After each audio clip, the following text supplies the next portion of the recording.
Hello जनता जनार्दन, कसे आहात सगळे? आणि हां, सध्या मला वेळ लागला आहे ते लिप्पन आर्टचा. म्हणजे बाकीच्या ऑर्डर्स मी जरा साईडला ठेवल्यात आणि मी ह्याच उद्योग करत बसले. खरं तर मी ऑर्डर कंप्लीट करायला पाहिजे, पण काय करावं आता, एकदा वेळ लागला की लागला.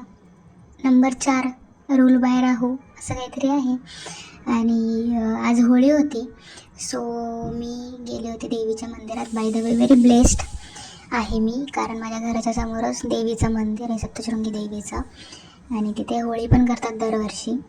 सो मी तिथे गेले ते दर्शनाला देवीच्या आणि होळीच्या सुद्धा. त्यानंतर घरी आले आणि होळी ही अपूर्ण आहे पुरणपोळी शिवाय.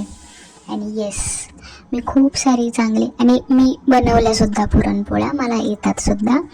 मस्तपैकी खीर, पुरणपोळी, सार, भात म्हणजेच कटाची आमटी, त्यानंतर भजे, पापड खाल्लं, आवरलं आणि वरती आले माझं हे अपूर्ण असलेलं काम पूर्ण करायला. सो लिप्पन आर्ट हे गुजरातचं ट्रॅडिशनल आर्ट आहे. तिथं त्यांच्याकडे भिंतीवर सुद्धा लिप्पन आर्ट केलं जातं.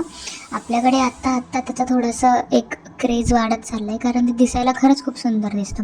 त्यामध्ये खूप सारे कलर्स असतात, त्यामध्ये खूप साऱ्या विविध शेपमधल्या आकाराच्या काचा असतात, म्हणजेच मिरर असतात छोटे छोटे.